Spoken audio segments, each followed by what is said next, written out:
কিছুদিন পূর্বে সে আমাদের মহান প্রভু সৃষ্টিকর্তার নামে ধৃষ্টতাপূর্ণ পরিচিপূর্ণ বক্তব্য প্রদান করেছে।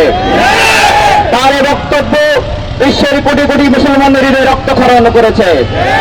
শুধু তাই নয়, আপনারা জানেন নবম শ্রেণী এবং দশম শ্রেণীর বাংলা ব্যাকরণ বইয়ের কাভার পেজে আদিবাসী শব্দ যুক্ত করার মাধ্যমে এই রাখালদাহ এবং তার গংরা পুনরায় এদেশকে অখণ্ড ভারতের মধ্যে নিয়ে যেতে চায়।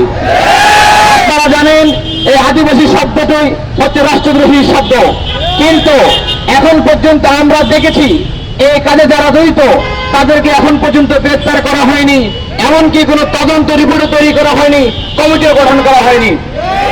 সম্মানিত উপস্থিতি, আপনারা জানেন সোহেল হাসান গালিব প্রতিবাদ এবং নিন্দা জানাচ্ছি এবং সর্বশেষ দর্শক আরবের জনসম্মুখে ফাঁসির দাবি নিয়ে আজকে আমরা এখানে উপস্থিত হয়েছি।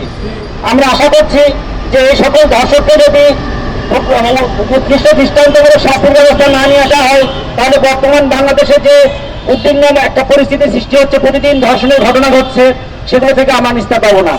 এই জন্য রাষ্ট্রের প্রতি অনুরোধ থাকবে, কোনো ভয় না পেয়ে সকল বাংলাদেশের সকল জনসাধারণের ম্যান্ডেট নিয়ে তারা এই সকল ধর্ষককে সর্বোচ্চ শাস্তি নিশ্চিত করবে।